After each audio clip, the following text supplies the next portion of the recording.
Buenas tardes. Vamos a dar comienzo a la mesa redonda sobre las ventajas que tiene o de alguna forma, cómo podemos ser un país o una región de sedes industriales. En primer lugar, comentar que ser sede de la industria no es un reto sencillo. Todos sabemos las dificultades que hay a la hora de tener acometidas energéticas y, desde luego, todo esto está ligado directamente con el territorio a través de nuestras infraestructuras. Todos sabemos también el déficit que hay en cuanto a inversiones y a la agilización en la tramitación administrativa. Pero también, como hemos visto, como hemos hablado durante la comida y ha surgido aquí también, es también un problema que depende también en gran medida de la geopolítica. Vamos a tratar en esta tertulia, titulada Un país de sedes en un contexto energético mundial complejo, la influencia de la política energética en la industria, yendo desde lo global hasta lo regional y, en concreto, las condiciones energéticas para que nuestra región, la región de Murcia, sea atractiva para ser sede de la industria. Para eso vamos a establecer el diálogo en tres bloques. El primero hablaremos de energía y complejidad global. En el segundo hablaremos de automoción, reguladores y equilibrio tecnológico. Y el tercer bloque hablaremos de captación de sedes industriales y tecnológicas.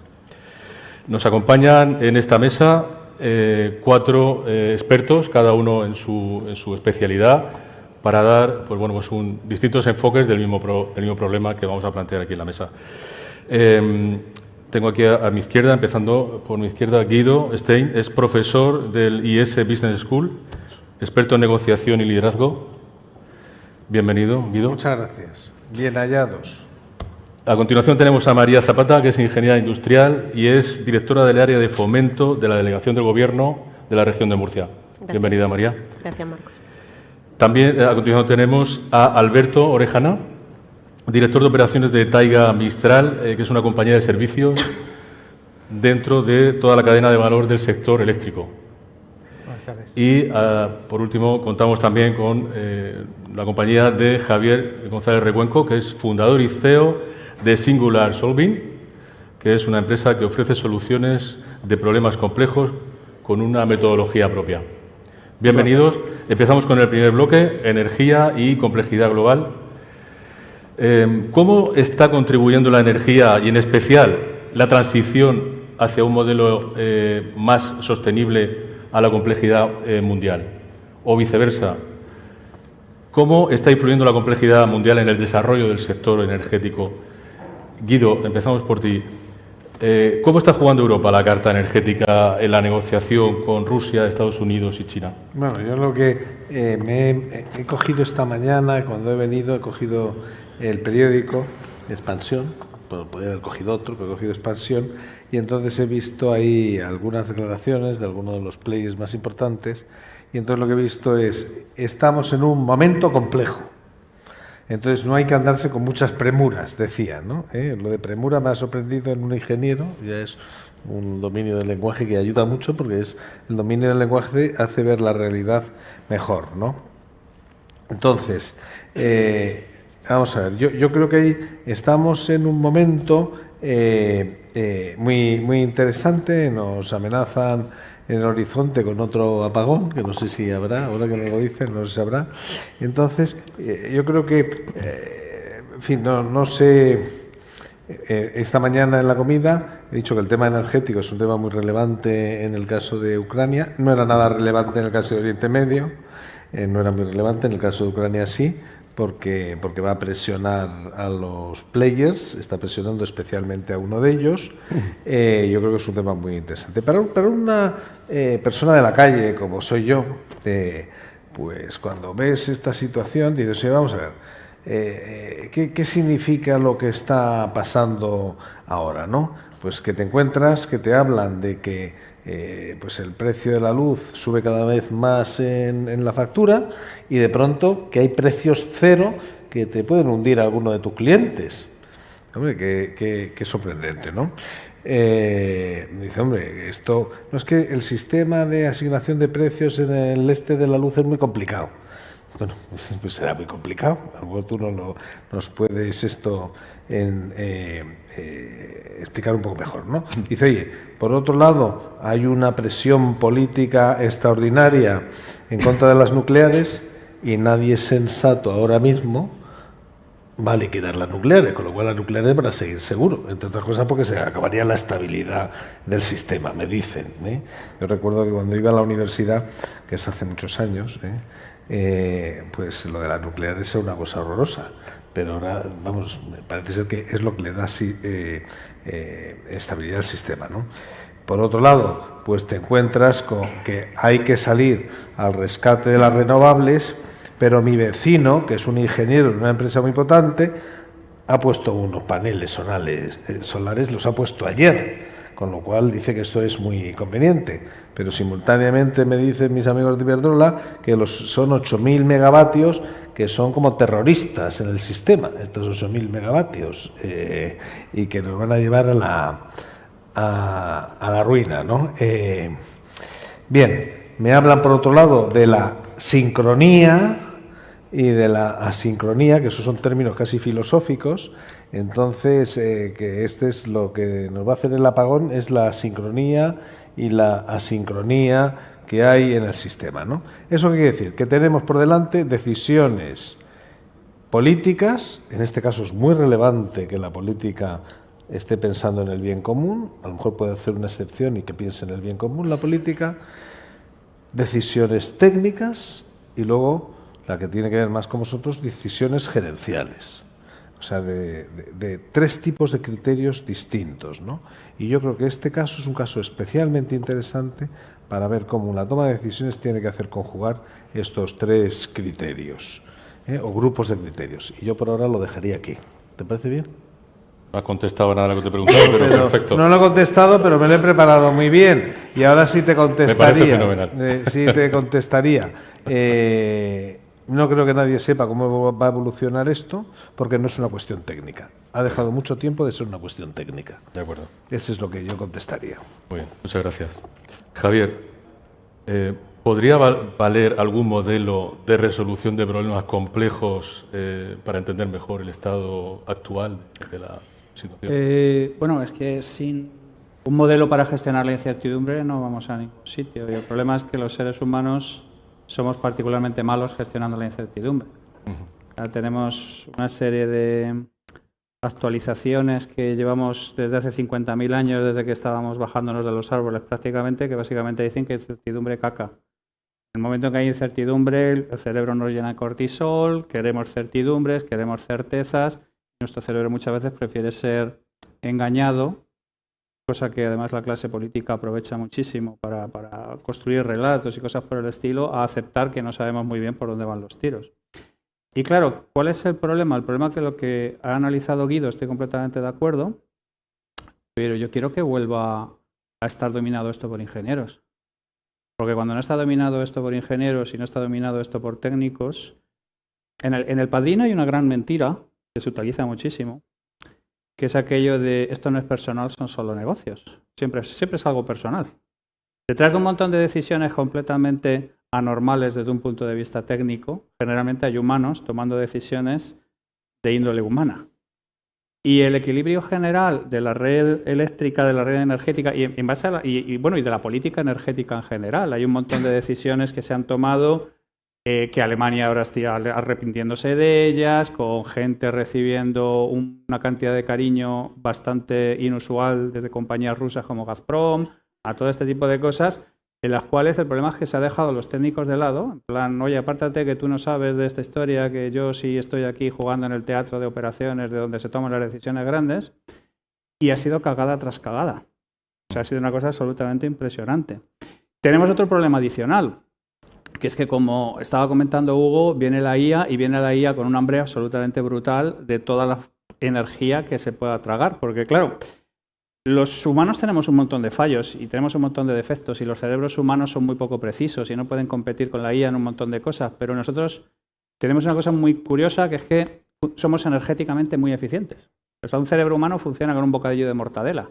Cualquier cosa de estas necesita gigavatios en fila india. Estamos hablando de que la cantidad que consume un centro de los que monta Nvidia, pues necesitaría prácticamente una pequeña central nuclear al lado para funcionar con todo este tipo de cosas.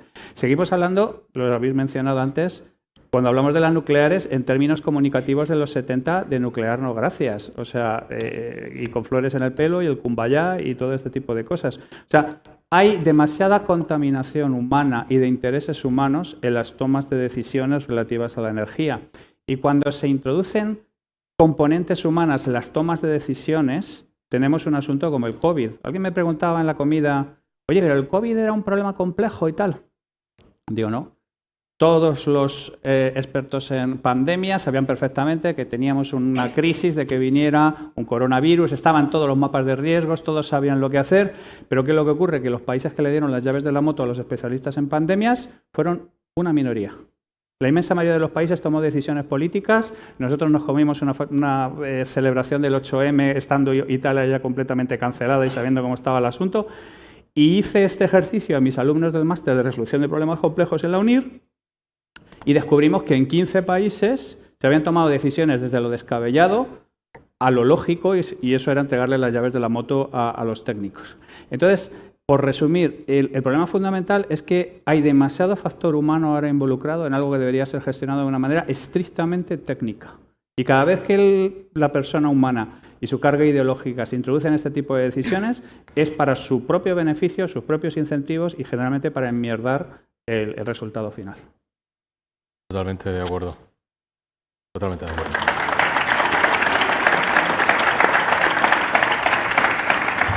Excuse my French. Pasamos a Alberto. Alberto, el sector energético es uno de los que más volumen de inversión ahora mismo está captando cada año. ¿Cuáles son los problemas o las preferencias, perdón, de los inversores ahora mismo? Bueno, quería empezar diciendo que estoy muy de acuerdo incluso con los adjetivos que has usado y también con la intervención de Guido. Un inversor financiero busca certidumbre porque es humano, ¿no? Creo que el dinero en general es cobarde.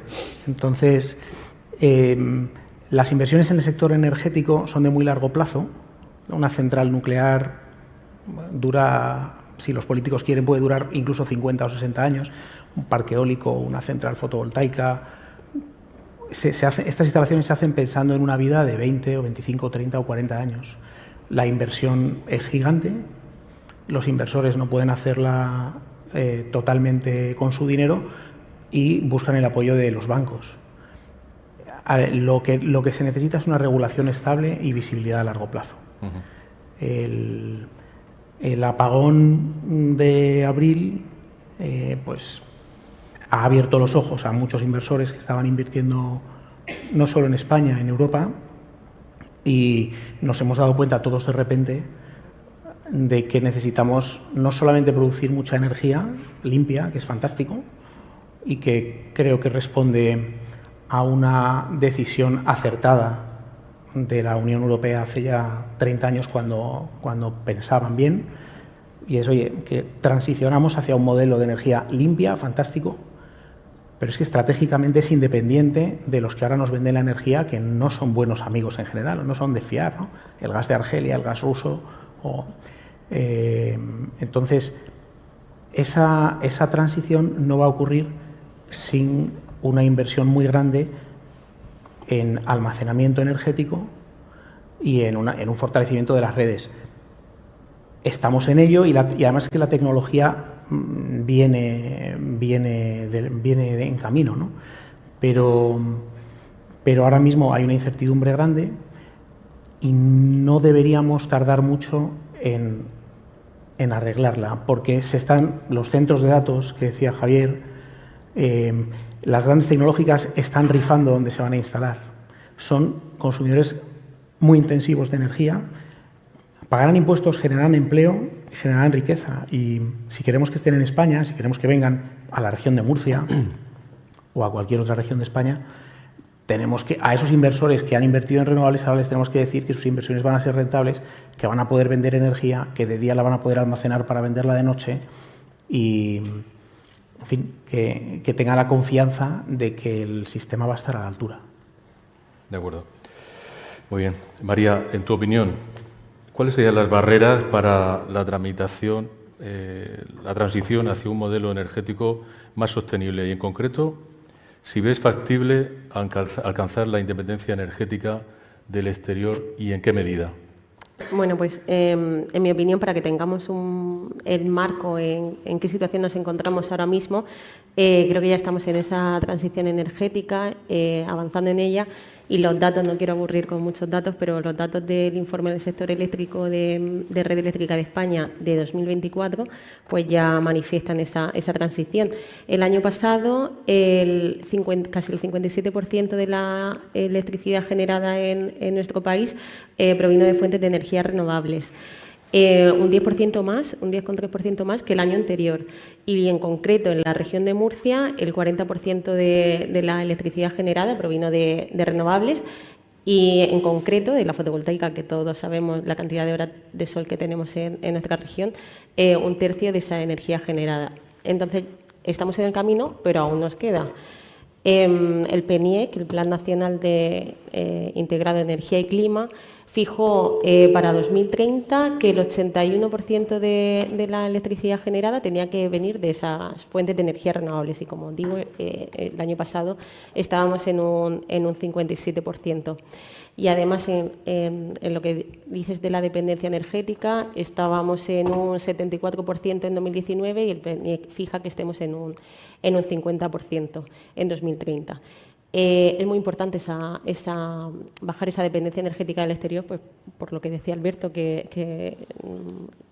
esa dependencia del exterior pues al final afecta en la cadena de valor industrial, en nuestra competitividad y quien tiene el gas o quien tiene esos combustibles pues muchas veces no son los mejores amigos.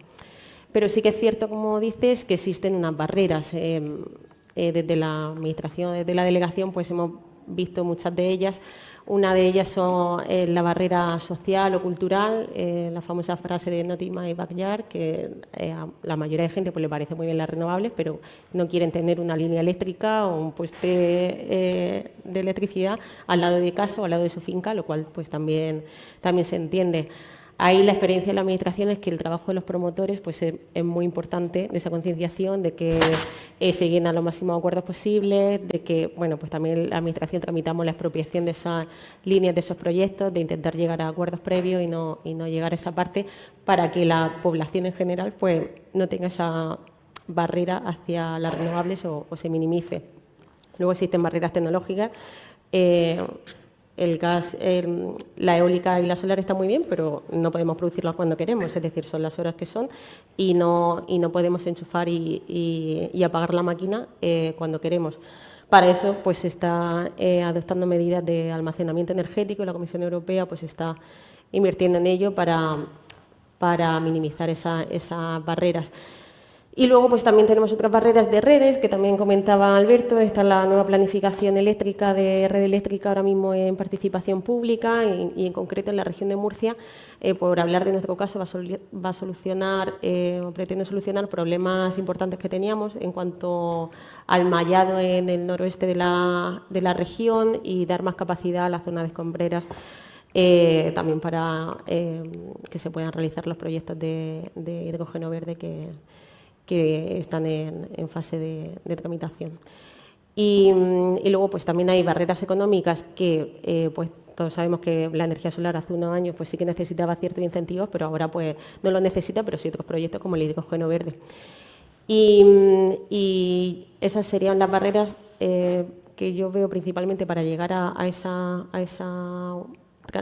transición energética a la que se quiere llegar, que poco a poco se va avanzando en ellas, pero es cierto que existen todavía ciertos problemas, además de, estando en la Administración, pues eso, pues la burocracia y lo largo que son los trámites administrativos como los promotores pues sufren. Parece que estamos centrando todo en la energía renovable eléctrica, de las fotovoltaicas, de las eólicas, pero tenemos otros gases renovables, otra forma de enfocar parte de esa transición energética, ¿no? Sí, también en cuanto al transporte, pues también se están utilizando esos gases renovables también para el transporte pesado, porque leí en el World Economic Forum que si electrificásemos todo lo que se puede electrificar, solo solucionaríamos la mitad de nuestro problema, es decir, no es todo electrificable. Claro. Entonces, pues también hay que optar por esos gases renovables. El hidrógeno verde, el proyecto que hablaba de del gran proyecto de Repsol y de Enagas, en el que van a invertir 300 millones de euros en escombreras, pues ha recibido una ayuda, creo recordar, de 155 millones del IDAE y es proyecto de interés estratégico por la Comisión Europea, y ahí pues también se van a ahorrar mucha emisión de CO2 a la atmósfera. Muy bien. En cuanto a las infraestructuras, hemos leído hace poco una noticia de inversiones en la región de Murcia. ¿Cómo ves tú porque algunos pensamos que está bien, pero que quizás llega tarde y que a lo mejor todas esas industrias que están pensando a lo mejor en la sede instalarla en Murcia, pues están viendo que realmente ahora mismo no hay energía para instalarse?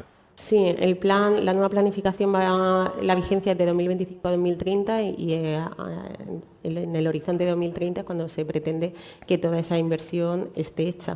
Pero es cierto, y con esa nueva planificación y la actual, se pretende multiplicar por 2,5 la capacidad actual de la región de Murcia y también esa inversión multiplica por 4 la del periodo anterior, es decir, que se están haciendo esfuerzos en ese sentido.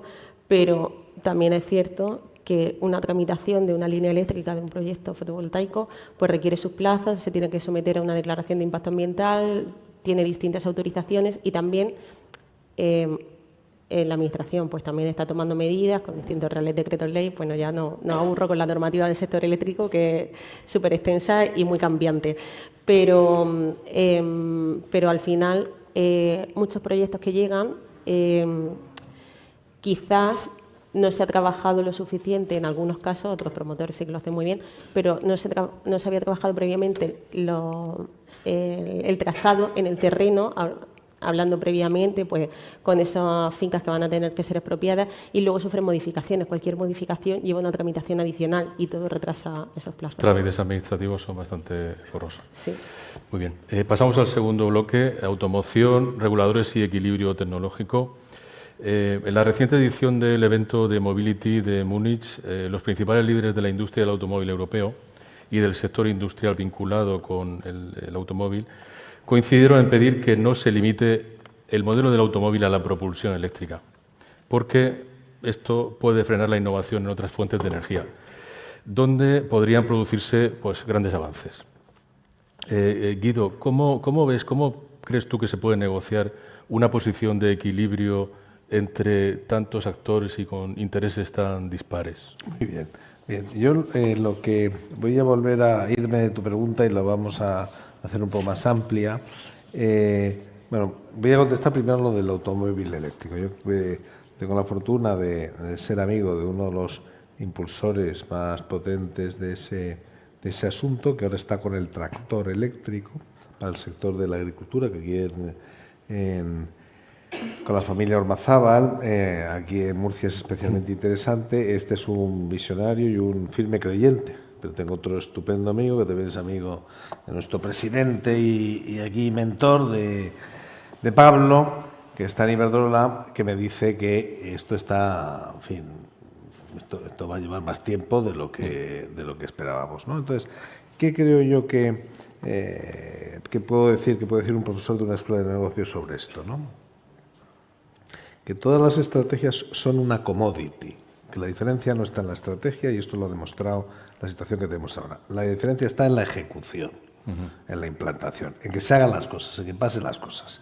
Y para que las cosas pasen, lo que uno tiene que hacer es enfocarse en las cosas. Es decir, tiene que empezar a decir que no a muchas. O sea, Warren Buffett decía aquí, que es un buen inversor, ¿no? O sea, acierta más que falla Warren Buffett.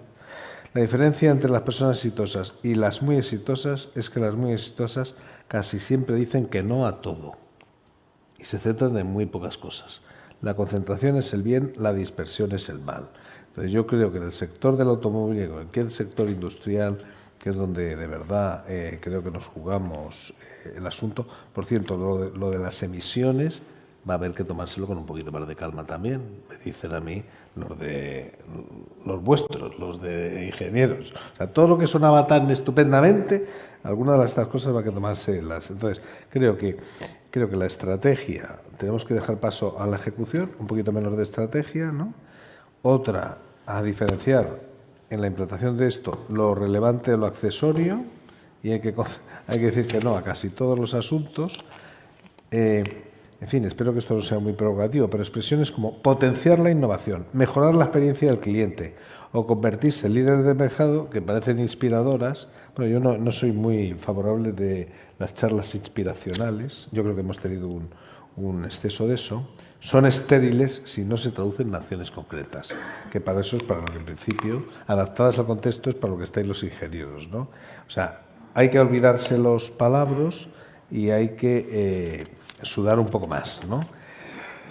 Y ya por ir comentando, centrando un poco más, y esto valdría para el sector del automóvil y para otros, hombre, uno puede prever que las cosas salgan mal, ¿eh? Yo que creo que es inaceptable de la reacción de una alumna mía que está en una posición muy potente en la distribución eléctrica, en las redes eléctricas, no digo más, es que, coño, que nos han previsto lo que podía ir mal. O sea, un empresario, los que estáis aquí, lo que me dice el riesgo es que las cosas pueden salir mal. Es más, la mayor parte de las cosas salen mal. O sea, esta es una realidad. Es más, incluso los puentes se caen una gestión de riesgos. Y pasan. Sí, o sea, y que lo inesperado acontece con mucha frecuencia. Cuando lo inesperado acontece con mucha frecuencia es que no hemos advertido lo obvio. A mí me inquieta un poco cuando mis hijos ahora está muy en boga el decir obvio. Lo obvio es lo último que se advierte. ¿Por qué? Porque no estás pegado al terreno. O sea, yo creo que vosotros estáis anticipando el futuro, y otra de las razones es porque os pegáis al terreno. Y creo que hay otro tema que creo que nos ayudaría mucho, que es, en fin, hay una expresión que lo que no se mide no se gestiona. Eso es una realidad. Pero hay cosas que se cuentan que no cuentan, y hay cosas que no se cuentan que cuentan mucho. Entonces, hay que repensar un poquito las métricas, ¿eh? Hay que repensar un poco las métricas que utilizamos. Yo creo que esa conversión a ir realizando ajustes y a centrarse en la ejecución, en bajar de las musas al teatro, yo creo que eso nos puede ayudar en todos los sectores en general. Bueno, el sector de la automoción yo creo que en España es un sector extraordinariamente importante. Y aunque estoy absolutamente de acuerdo contigo sobre los problemas técnicos, tiene que haber criterios políticos en estos temas tan gordos, tiene que haber criterios, o sea, políticos no ideológicos, sino pensando en el bien público, y luego lo técnico y lo empresarial, que es lo que estáis aquí vosotros, pues no siempre son sinónimos perfectos. O sea, yo creo que la complejidad que tenemos ahora, que es la de siempre, y estoy de acuerdo que cuando hay una persona que está por medio ya lo complica todo, exige un poquito más de pegarse al terreno. Y claro, la sensatez es ver la realidad como es, no como nos gustaría que fuese, y partir de lo que tenemos. En fin, a mí es muy fácil decirlo, pero es verdad que en Murcia pues hay una sensatez en gran oferta, de casi tanto como la demanda que hay de esa sensatez en Murcia. Muy bien. Lo dejaría. Muy bien, Quito. Javier, volviendo otra vez al tema de la complejidad que tiene todo el mundo de la energía, ¿cómo crees tú que se puede articular un modelo, si se puede, de innovación que sea viable para articular este sistema tan complejo energético? A ver, bueno, es que estaba viendo la charla antes de Ángel. Es que no hay viabilidad sin innovación. O sea, quiero decir, cualquier cosa que se esté ejecutando en un momento dado tiene que tener en cuenta las 3 próximas olas, los 3 próximos sigmoides, todo este tipo de cosas. El asunto fundamental que tenemos aquí es que la complejidad, como con la incertidumbre, no necesariamente se resuelve, fundamentalmente se gestiona, ¿vale? Y el tema es que personalmente tengo la sensación de que tenemos al mando en una situación histórica particularmente crítica a gente particularmente no necesariamente muy versada en todo lo que tiene que ver en la gestión de la incertidumbre y la toma de decisiones en entornos complejos. Y sin quererme darle la plana al profesor, yo me gustaría introducir un par de matices a lo que ha comentado. Yo soy muy fan de la estrategia, pero muy fan de la estrategia como la define Richard Rumelt. La estrategia sin ejecución implacable no es estrategia, es una gárgara en el vacío. Yo personalmente creo que el problema no han sido las que haya mucha estrategia y poca ejecución, es que la mayor parte de las estrategias, por ejemplo, que ha seguido la industria automovilística europea, han sido unas estrategias bastante mejorables, vamos a dejarlo ahí. ¿Vale? Y aparte de todo lo que estaba comentando, yo estoy completamente de acuerdo. Yo creo que necesitamos políticas que trasciendan más allá de lo que es la meramente técnica. No estamos, digamos, abogando por una tecnocracia ni por un gobierno de tecnócratas y cosas por el estilo, porque hay más cosas que tener en cuenta. Pero yo es que soy muy estatista siempre que haya hombres de Estado. Mi problema es que cuando no hay Estado sin hombres de Estado. Y el problema es que cuando los Estados se han convertido en una especie como de botín de una serie de personas cuya agenda personal ha triunfado sobre la agenda de Estado, que es el auténtico problema que estamos teniendo con un montón de cosas en la clase política, pues ya empezamos a tener problemas. ¿Tienes problemas con el Estado? No, no tengo problemas con el Estado. Quiero más Estado, pero llevado por hombres de Estado. Y lo que tenemos ahora una auténtica crisis es de hombres de Estado. Y de gente que realmente entienda lo que es la vocación de servicio dentro del Estado, en lugar de gente que tiene sus agendas particulares y que lo que quiere es acceder al poder para hacerlas cumplir de la mejor manera posible. Entonces, de algún modo, estamos ahora mismo metidos en un jaleo bastante importante.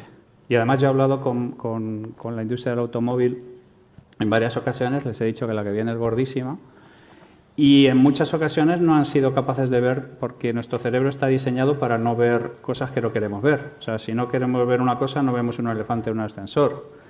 Y yo tuve una charla hace poco con un gran fabricante de automóvil muy implantado en España y me decían que, bueno, que a lo mejor estaba siendo un poco alarmista, hasta que ahora mismo en Wolfsburgo han echado 10.000 personas a la calle hace aproximadamente 15 y va a ser la primera oleada, vienen un montón de ferias.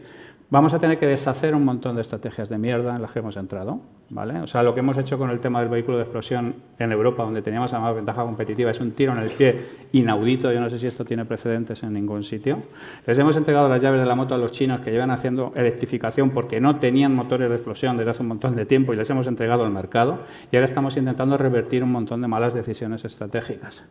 ¿Será suficiente? No lo sé. No lo sé porque hay momentos de ejecutar las cosas que tienen sus ventanas de oportunidad.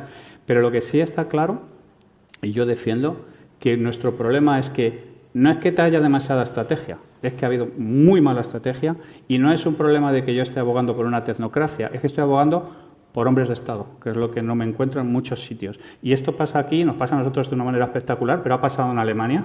Muchas de las decisiones que se han tomado han sido porque no ha habido hombres de Estado en Alemania y ha pasado en Europa y está pasando en un montón de sitios y al final del día estamos cuestionándonos hasta la democracia liberal y estamos mirando con envidia a los chinos. O sea, lo que no podemos es mirar con envidia a una dictadura en la que tienen la tercera falange metida en tu culo 27×24.